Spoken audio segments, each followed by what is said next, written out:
બોલો સ્વામિનારાયણ ભગવાનને જય, ઘનશ્યામ મહારાજને જય. ભક્તો, આ ચેનલમાં તમારા બધાનું સ્વાગત છે અને બધા જ હરિભક્તોને જય સ્વામિનારાયણ. તો ભક્તો, આજે આપણે વિડીયો લઈને આવી ગયા છે. આજના વિડીયોમાં આપણે વચનામૃતની આજે આપણે કથા કરવાની છે.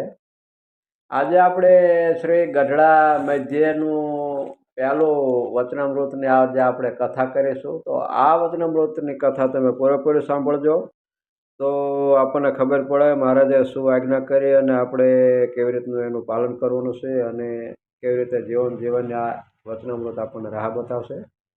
તો તમે આ ચેનલમાં જો નવા હોય તો આ ચેનલને તમે સબસ્ક્રાઈબ કરી દેજો, જેથી કરીને આપણે આ ચેનલમાં બધા જ વિડીયો ભગવાનની કથાના આવશે અને એ કથાનો લાભ મળે અને બધા વિડીયોની તમને નોટિફિકેશન મળી જાય. બોલો સ્વામિનારાયણ ભગવાનની જય.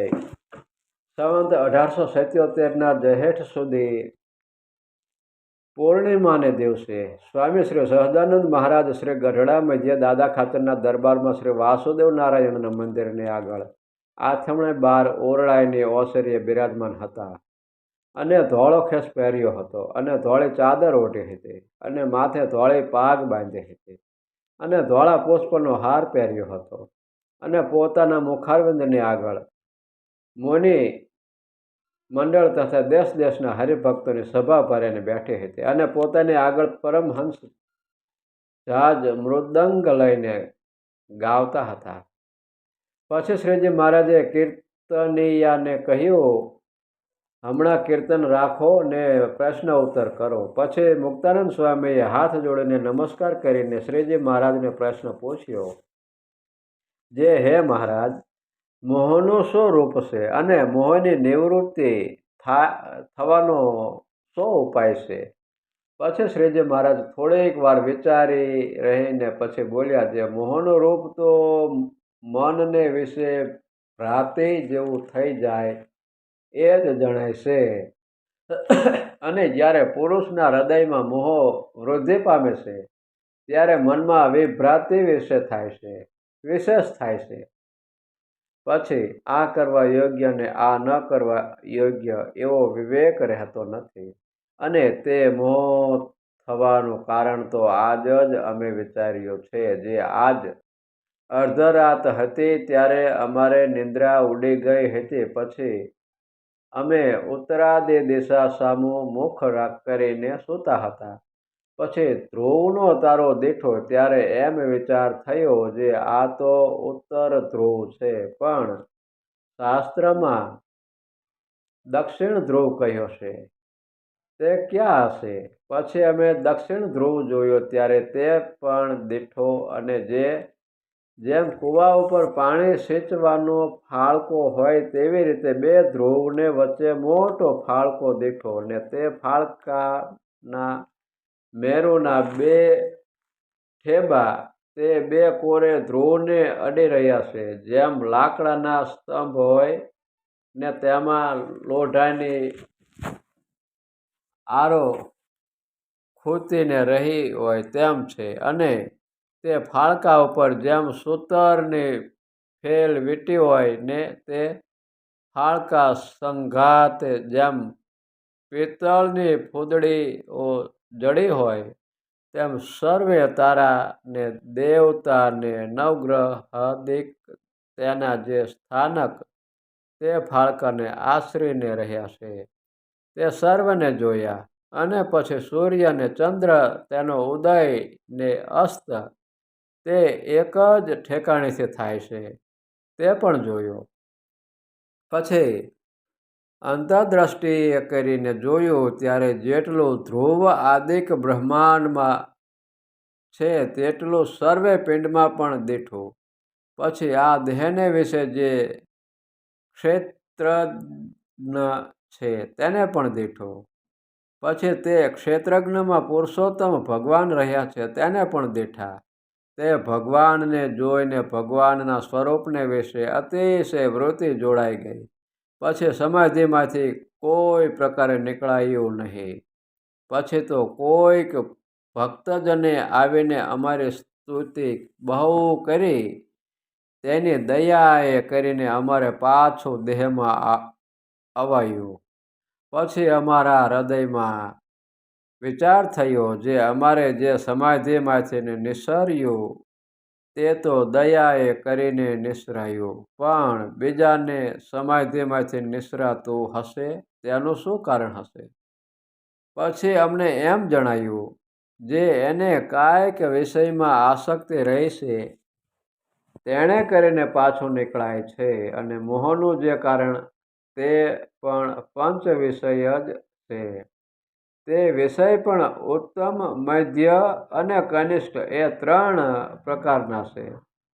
તેમાં જ્યારે ઉત્તમ વિષયની પ્રાપ્તિ થાય અને તેમાંથી કોઈ અંતરાય કરનારો આવે ત્યારે તે ઉપર ક્રોધ થાય, પછી ક્રોધ થકી મોહ થાય છે. અને સામાન્યપણે તો શ્રોત્ર ને 2 શબ્દ ને સદા સંબંધ છે, અને ત્વચા ને સ્પર્શ ને સદા સંબંધ છે. એવી રીતે પંચ જ્ઞાન ઇન્દ્રિયોને પંચ વિષયનો સંબંધ છે. માટે જે પદાર્થને સામાન્યપણે જોયું હોય ને તે પદાર્થમાંથી વૃત્તિને તોડીને ભગવાનના સ્વરૂપમાં રાખવી હોય તો તેમાં કાંઈ દાખલો પડે નહીં. સહેજે જ તે રૂપ વિષયમાંથી વૃત્તિ તૂટીને ભગવાનના સ્વરૂપમાં રહે. અને જો સ્ત્રી આદિનું અતિશય રમણીય રૂપ દીઠામાં આવી ગયું હોય ને તેમાં વૃત્તિ જોડાઈ હોય ને પછી જો ભગવાનના સ્વરૂપમાં વૃત્તિ રાખવા જાય તો રહે નહીં, અને ચિત્ત પણ એક ઠેકાણે રહે નહીં. માટે જ્યાં સુધી રમણીય પંચ વિષયમાં ચિત્ત લોભાય છે ત્યાં સુધી મોહ ટળે નહીં. અને જ્યારે એને ગમતો વિષય હોય ને તેમાં ચિત્ત તણાયું હોય ને સંત તથા ગુરુ તથા પોતાના ઈષ્ટદેવ જે ભગવાન તે જો નિષેધ કરે તો તે ઉપર રેસ ચડે અને તેનો દ્રોહ થાય. પણ એવું વચન મનાય નહીં. એવું જેના અંતરમાં વર્તતું હોય તેને મોહ કહીએ.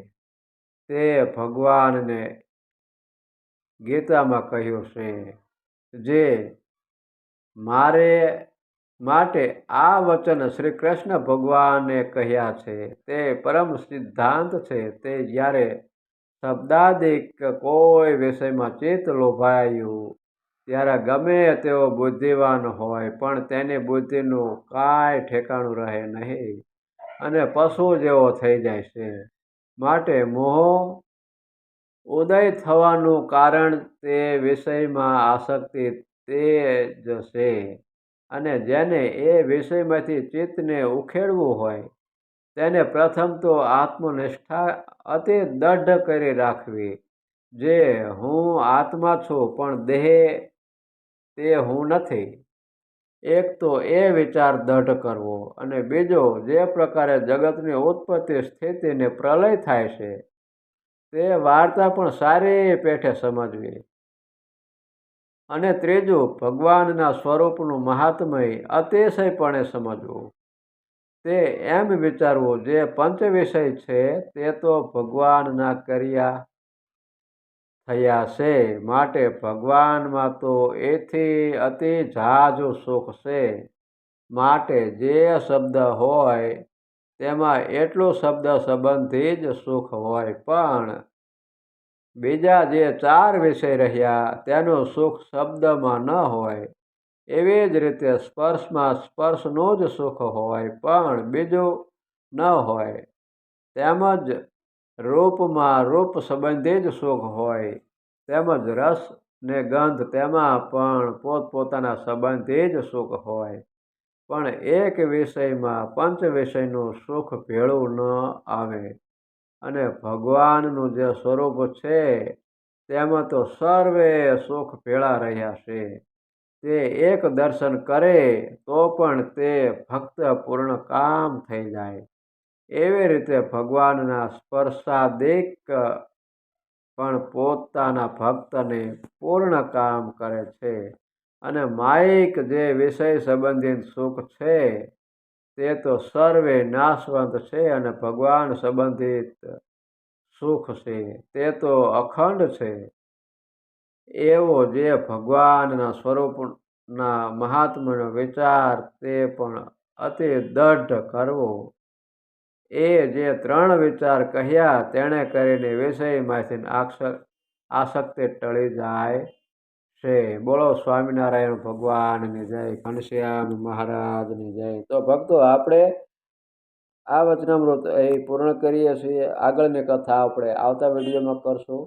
તો અત્યારે મને રજા આપો અને આ વિડીયો બીજા હરિભક્તોને પણ શેર કરજો, જેથી કરીને બીજા ભક્તોને પણ આ કથાનો લાભ મળે અને પુણ્યની પ્રાપ્તિ થાય.